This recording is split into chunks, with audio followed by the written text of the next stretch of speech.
Once upon a time, Michael Forbes transforms Kelly Shadid's life from rags to riches.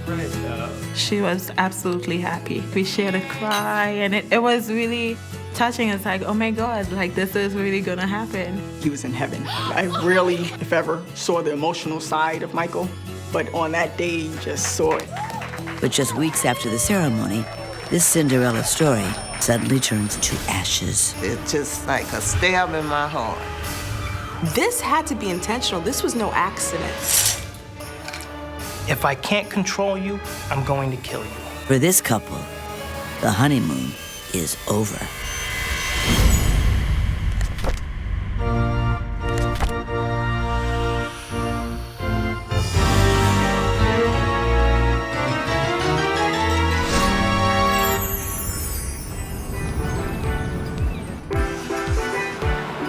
In a Brooklyn, New York wedding hall, Kelly Shadid floats like a princess down the aisle to a steel drum band. It was so rhythmic and just so moving. The 29-year-old Trinidadian immigrant has finally found a wealthy and loving Prince Charming. He's given her and her daughter Nicole everything they've ever wanted. She was really happy. She smiled a lot, you know.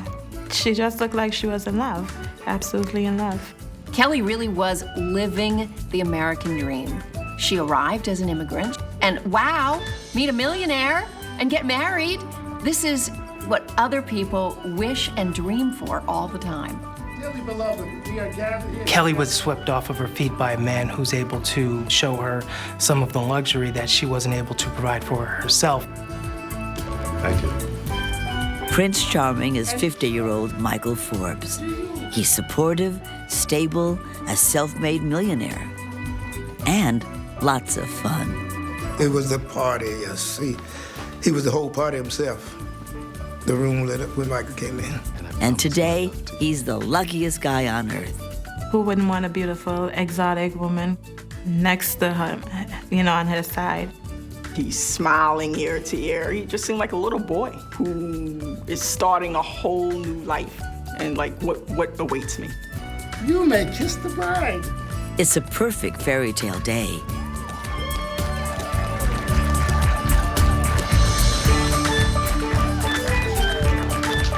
But too soon, a dark curse destroys all that romantic magic. It's early morning on November 21st, 2007, and one of Michael's friends waits outside a Long Island home improvement store. Hey, Mike, come on now. This is not like you. You're supposed to have been here 15, 20 minutes ago. He and Michael are supposed to meet, but Michael hasn't shown up. Okay, Mike, now this is getting a little disturbing now. You're supposed to have been here half an hour ago. Come on now, give me a call. I'm starting to get really, really nervous about this. It's completely out of character for him. Come on now, Michael was the epitome of a businessman. He was always punctual. He'd be on time. If not, he would call. He would never be one to not show up. Michael Forbes develops his sharp business sense and hard work ethic growing up in the Jamaica neighborhood of Queens, New York, where he treats his paper route like a Fortune 500 company. He had the art of the deal because everybody on his route loved him. His skills were incredible. He was very smart and a very intelligent young man. But despite his drive as a kid, Michael unfortunately falls in with a bad crowd in high school, getting involved in the drug scene. I heard that Mike was doing negative things. He was selling, and it really shocked me because this was a different person from who I grew up with. In 1984, he's convicted of a drug-related crime and spends nearly 5 years behind bars. It's crushing for his parents and a wake-up call for Michael. He vows to come out a changed man. He said, I would never go back to jail again. Never. I learned my lesson. When he came home, he was just focused on, setting up a business and trying to get established as far as getting his life in order.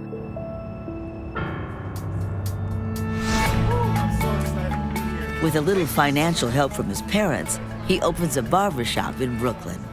I can't believe we're able to get this thing all off the ground, and now we get ready to do the ribbon cut. He had this grand opening, and it was a fantastic-looking place in the heart of Brooklyn. I mean, there is so much traffic. It was around-the-clock business.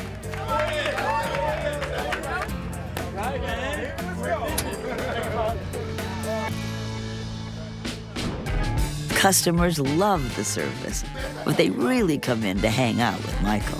He's a charmer with serious charisma. He's doing more than running a barbershop. He's giving his clients an experience. When they came in, not only they left with a haircut, but they left, energized and just feel good about it. It's so successful, Michael's able to start investing in other businesses, restaurants, property holdings. In Michael's new life of success, there is no shortage of cash, customers, or women. There were always ladies like stepping into the barbershop, and I'd be like, "Who is that, Mike?" And he'd be like, "Hey, don't worry about it, man." Hi, you must be Michael. Welcome to the neighborhood. Oh, hi. I have heard about you. Oh, that was plenty of girls. Oh my God, the women. Yeah, we just having Business going? Well, business is going Yeah? quite Going real good? quite well. And for all those women, Michael is the ultimate chick magnet, handsome, So you just charming, drive by and and say well hello? off. Yeah, I just thought I'd... But no matter how many he meets, none of them feels right. Some customers here. This is my head barber, Jack. Nice to meet you. Hey, how you doing? Yeah, so you're part of Welcome to the the business too? Yeah, I business sure am. partners? He specifically said that he's looking for a wife and he wants to have more children. One of his goals was to find that one woman that he can, I guess, live happily ever after. 2,000 miles away on the small Caribbean island of Trinidad, Kelly Shadee is also looking for her happily ever after, desperately. She lives in a rough area, has trouble finding work, and falls victim to abusive men. This type of environment was a living nightmare. She has a baby daughter from a failed relationship. Now Kelly clings to one dream, escaping with her little girl. She did want to make a better life for her daughter and give her everything that we didn't have growing up. She sets her sights on the United States, the borough of Brooklyn, where her brothers had immigrated several years earlier. To Kelly, the United States symbolized everything she didn't have. It was freedom, it was opportunity, it was safety. She was determined to never let her daughter live the life that she had lived. She gets a visa and moves to Brooklyn, but needs to find work. She goes to school to become a certified medical assistant, landing a job at a Brooklyn hospital. Her American dream has become a joyous reality. She went from having a very tough life in Trinidad to being taken seriously as a professional.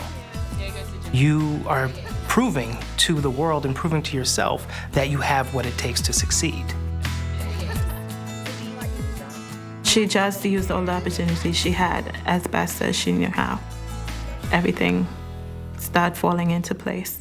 Like Kelly, Michael's business ventures have also been falling into place. But all the work stress is starting to take its toll. He would go to the barbershop 6 o'clock in the morning. He would leave 10 o'clock at night. He was just barreling through everything. I was very concerned about his health at that point. Michael's doctor orders him to go for a stress test. And the medical assistant who does the preliminary exam is the radiant Kelly. You're absolutely gorgeous. Thank you. You're welcome. She tries to keep things professional. I don't know if you should be the one to take my blood pressure today, though. Why? It causes my blood pressure to go up. When Michael laid eyes on Kelly, that was it. She was beautiful. She had personality. They immediately had a connection. He was in love with her at first sight. Oh, by the way, The confident businessman asks her to dinner. would you like to go out sometime? And despite the 20-year age difference, she's charmed and says yes. An older guy represents stability to young women. Here's a man who sort of has some wisdom, some financial stability. And of course, to a guy who's worked hard all his life, he may feel he deserves a young, attractive woman. It's the very first chapter of their future story together. But now that future is uncertain, as Michael's friend grows more and more concerned. Where are you, man? Come on, we got to get this project done. The friend calls Michael's phone again and again and again. No answer. This wasn't like Michael. Give me a call. I'm starting to get nervous here. Come on now. Are you okay? Just let me know. I'll talk to you soon. Bye-bye. Then he calls the home phone. No answer on the home phone. Something is wrong. He can just feel it. The sunny, romantic tale of two newlyweds is about to turn very dark and very twisted. By the power vested in me, I now pronounce you man and wife. After the Brooklyn wedding of Michael and Kelly Forbes, one of Michael's friends is increasingly worried when Michael fails to meet him and can't be reached. Michael would never not pick up or at least contact his friend when he didn't show up. Something was wrong. Something happened.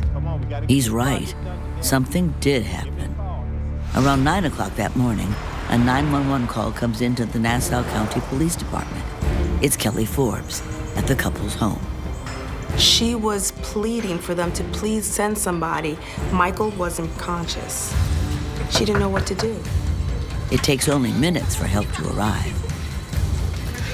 Upstairs. She was crying, she was panicked, she was in tears. The hysterical newlywed directs EMTs to a hallway on the second floor, just outside the master bedroom. There they find the new groom, sprawled on the floor. Oh, hello. You hear me? He's barely breathing, unconscious and unresponsive. He's got a faint pulse that's getting weaker. They knew immediately they did not have a lot of time. Michael needed to get to a hospital and fast. When her husband is lying on the floor, it's like her dream is lying before her. The memory of the beautiful wedding, the vows, her entire dream was literally wasting away on the floor. What has happened to the couple's love at first sight fairy tale? Just a year earlier, they're writing the first joyous pages in their book of love. So then all of a sudden... Oh. Okay. Oh my God. Kelly is flattered by all the attention. Get it, girl. Yes. For Kelly, meeting Michael was like hitting the lottery. Here was a man who was older, he was good looking, he was established, and he had money, and he liked to spend it on her, and she enjoyed it. I'm looking for Kelly Shadi. That's me. See, only took me 5 minutes. Michael must really love you. Looks like the former playboy has become a one-woman man. Miss Adi? Miss Adi? Delivery. He wants to make sure she understands just how much he's falling for her. Stop it. Oh, I love Michael.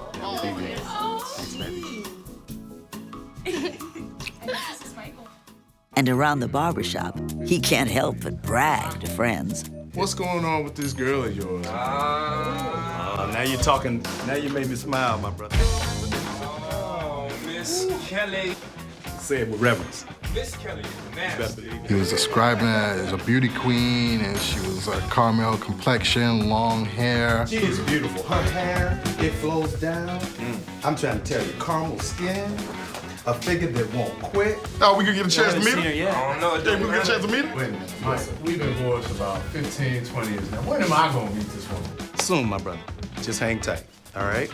She's gonna come by and you get a chance to meet her. She is beautiful. He was just infatuated with her beauty.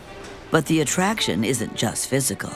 Though they come from different worlds, they're both looking for the same things: happiness, romance, family. Kelly discovers that beneath Michael's driven exterior is actually a tender-hearted, gentle guy. It turns out he loves kids, just the kind of guy she's been hoping for. Hi, Nicole. How are you? Good, good. I've heard so much about you.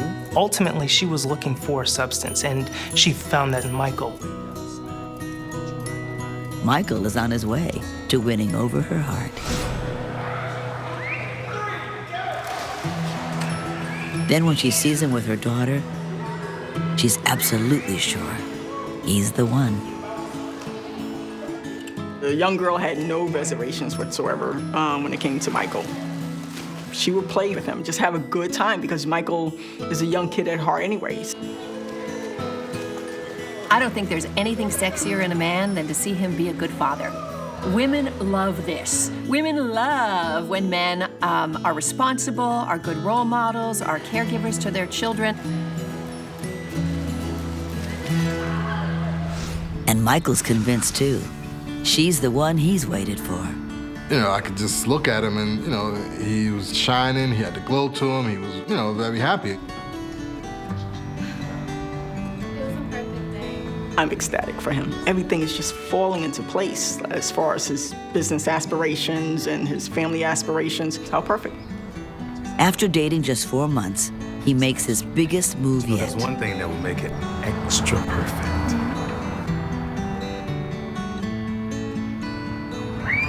And in typical Michael fashion, he presents an engagement ring so huge, it takes her breath away.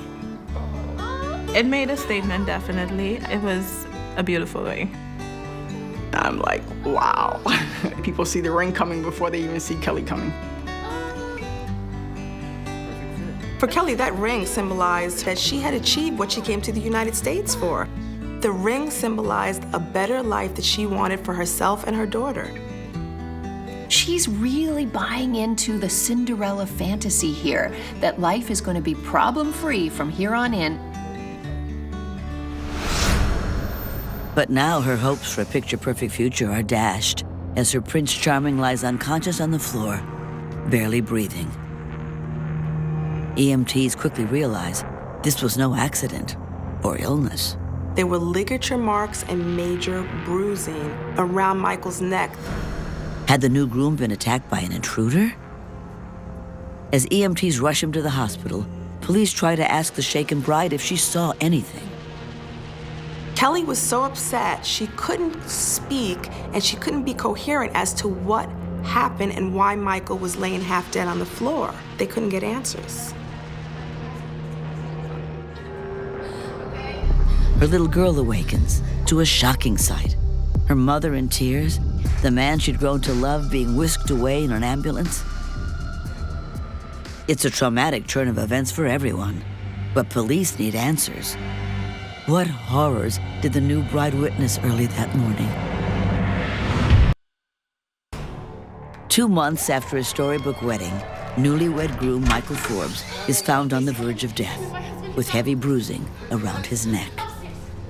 The police were trying their best to piece this together to find out what happened to lead to Michael being close to death.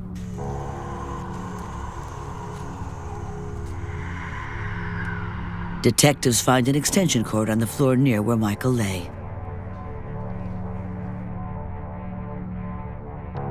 Police realized that this is probably the object that would cause the ligature marks and the bruising around his neck. This had to be intentional. This was no accident.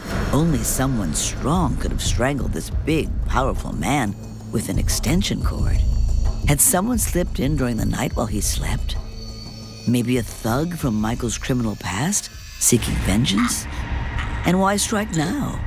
Just as Michael's life had finally fallen into place.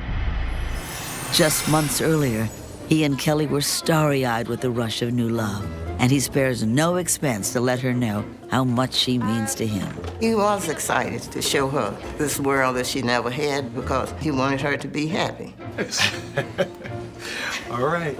Anything my baby wants, my baby can have. Oh, yes. So, thank you. Michael is going to give Kelly a brand new life, and meaning brand new in every aspect of the word. You know, men love to be the provider. It feels good to be able to care for a family, for a girlfriend, for children. This is all good. Are we gonna be here all night? I think so. Michael declares Kelly will have her dream wedding, carte blanche. Once Kelly knew that she can do whatever she wanted, I think she just went crazy, as any new bride would. Just a blank check that basically Kelly had. She's going to go big and classy with a Trinidadian flair to honor her heritage. It was important to keep tradition. When you come to America, you tend to lose like a lot of cultures. So I guess for her daughter's sake, for her to see like, you know, this is how it's done.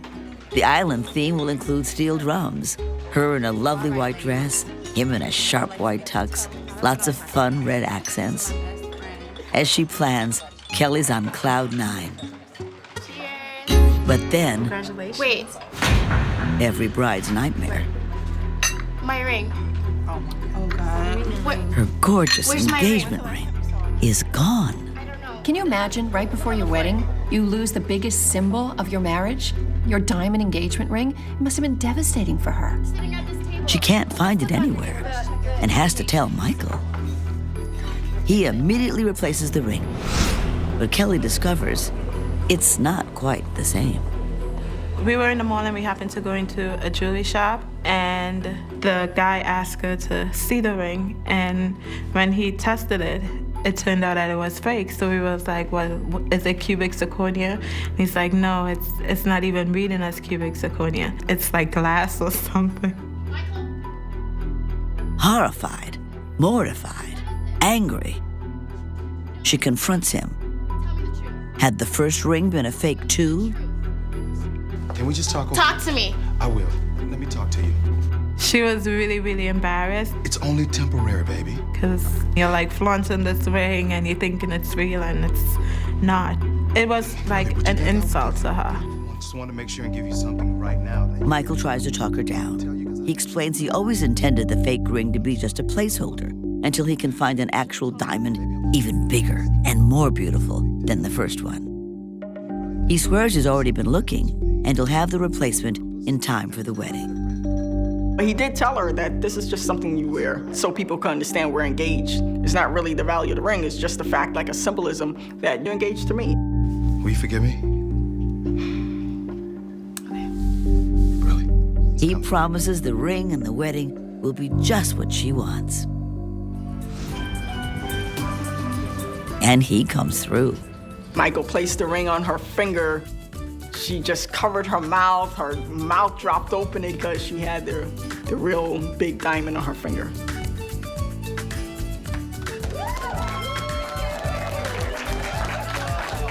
And after the ceremony, a lavish reception. Oh, they were just bubbling over, dancing and kissing and laughter and everything.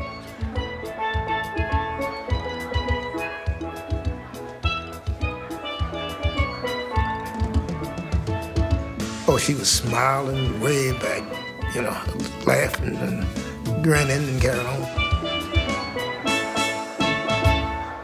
We so appreciate you being here for Kelly and I. And I have a little bit of a surprise. At the reception, Michael tells everyone how much Kelly and her love mean to him. And he makes a jaw-dropping announcement. Take a look at where we're gonna be living. His surprise wedding gift to Kelly is a $1 million waterfront home in Long Island. Not only is she getting a brand new life, but a brand new house. And I remember Kelly just looking at Michael. She was absolutely shocked. She's hugging Michael. She's just in bliss. Could this day get any better? After the celebration, the two are off to a Caribbean honeymoon cruise. As he promised, it's the perfect wedding day. But now that day is a distant memory, as their love story comes to a tragic end. Michael had gone too long without enough oxygen, and at 10:10 a.m. on November 21st, 2007, doctors pronounce him dead. The medical examiner was able to determine that Michael was killed by strangulation. There was so much force placed on his neck that it actually broke the cartilage, which crushed his windpipe and caused him to die. As the news of Michael's passing spreads, his family and friends are utterly devastated. Oh, that was terrible. I was in another state of mind, I guess. I was just numb, really, because I really couldn't believe it. I just can't be true. Like a nightmare. It's just like a stab in my heart. When their son had finally achieved everything they dreamed of for him, when he'd gotten his life together, when he'd become a millionaire, and then the beautiful bride, everything was coming together. And now this. Who could have taken the life of this loving son, husband, and father figure in such a horrible and violent way? To strangle someone, I mean, that takes a lot of intent, that takes a lot of pressure. It's unconscionable. Was it someone from Michael's past seeking revenge? The hysterical bride is about to tell a shocking new story that will turn this tale of love and murder upside down. Michael Forbes is dead, strangled to death inside the Long Island home he'd bought as a wedding gift for his new wife, Kelly. Can you tell me what really happened? Mrs. Forbes, you have to tell me what really happened. Police push the grief-stricken bride for answers, and when she manages to talk, what she says will leave police flabbergasted. She suddenly announces she was the one who strangled him with the extension cord. But she insists she had to save her own life. The whole case took a major turn in that moment. With that admission, police take Kelly to the station to get a detailed statement. Kelly claims their marriage had quickly deteriorated because of Michael's violent control issues. Kelly told the police that Michael had been abusive to her. He was psychologically abusive. He was controlling, he was manipulative. She says when it got bad, she started to refuse to obey his orders, making him increasingly furious, until that night, when he finally snapped. Michael and Kelly had been fighting. She says he was angry because she wasn't being attentive enough to him. Kelly went to sleep on the couch that night. She woke up with Michael putting an extension cord around her neck. If I can't control you, I'm going to kill you. That's what Kelly told the police happened. She says she somehow found the strength to overpower her much stronger husband. Through a sheer act of will and determination, she was able to pull the cord just enough for 10 seconds to the point where Michael let go. And it was just enough to incapacitate Michael. Kelly claims this was complete self-defense. This was a kill or be killed situation, and she had no choice. But detectives are puzzled by the physics of her story. The big question for police was, how did this petite woman that didn't have a history of violence overcome her husband, who was over 6 feet? Roll your sleeves so I can see your arms. And also, if she had been involved in a violent struggle just hours earlier, where are her battle wounds? Kelly had no bruises. She had one little mark on her wrist, and she also had a scratch on the back of her neck. For someone who claims to have been attacked, it was very odd that there were no signs of a struggle. Prosecutors charge Kelly with second-degree murder and hold her until a grand jury can convene and decide whether there's enough evidence to go to trial. Seeking to build their case, police look more deeply into the couple's past. They learn the marriage got off to a rocky start from the beginning. Even on the honeymoon, when Kelly goes out most nights without Michael. He said, I had the worst time in my life I ever had. I said, why? Why would you say that? He said, it's because half of the time I didn't see Kelly. Kelly? I would get up at night, go out looking for her, and I couldn't find her. She's on her honeymoon, and Kelly leaves the marital bed in the middle of the night to do what? To go have a drink with somebody, one last dance, go walk and see the moonlight by herself? This makes me wonder why she's in this marriage. When they get home from the honeymoon, Michael's normally happy-go-lucky attitude has vanished. Michael went from this giddy little boy at his wedding who felt like this is the most amazing time I'm having ever in life to what has happened. It seemed like something just kind of like blindsided him. My man! Hey, man! How you doing? Look at you, all worn out from that honeymoon, aren't you? I wish, man. Well, something on the inside was definitely bothering him. He didn't just come out and say it, but, you know, through his conversations, he was a little depressed. Exactly the opposite of how a newlywed should feel. And as the weeks pass, the tension mounts. Friends say the city girl in Kelly misses the bustle of Brooklyn and feels like a caged bird in her $1 million Long Island home. She often takes day trips into the city, leaving him to watch her daughter, but never says where she's going or with whom. Kelly had all kinds of excuses. She was visiting her brothers, she was staying with friends, she had errands to run. I would call sometimes and say, where's Kelly? She's in Brooklyn.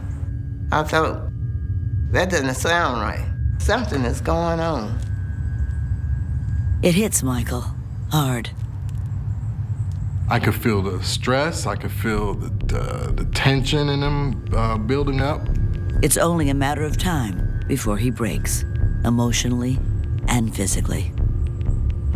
Michael called me and told me, hey, Mom, could you come out here? I said, what's the matter? He said, I feel like I'm having a stroke or a heart attack. I said, where is Kelly? She's not here. Mom hurt. His worried mother calls 911.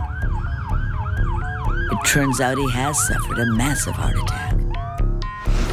And even in this dark hour, his new bride can't make time to see him.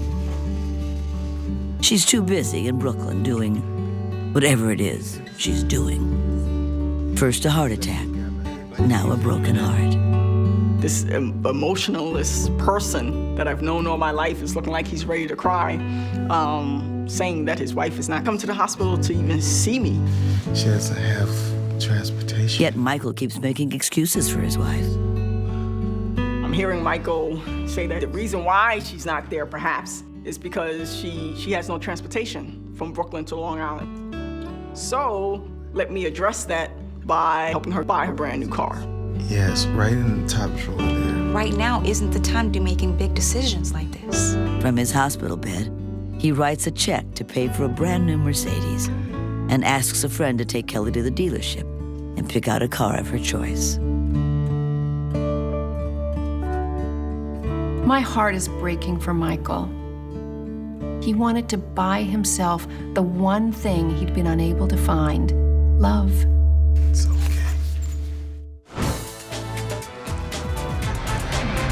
He hopes the new car will be enough to drive his bride back into his arms. But the purchase has the opposite effect. Kelly spends even more time away, even overnight, leaving Michael and his parents to care for her daughter. Kelly would go missing for periods at a time, sometimes a full day, sometimes days at a time.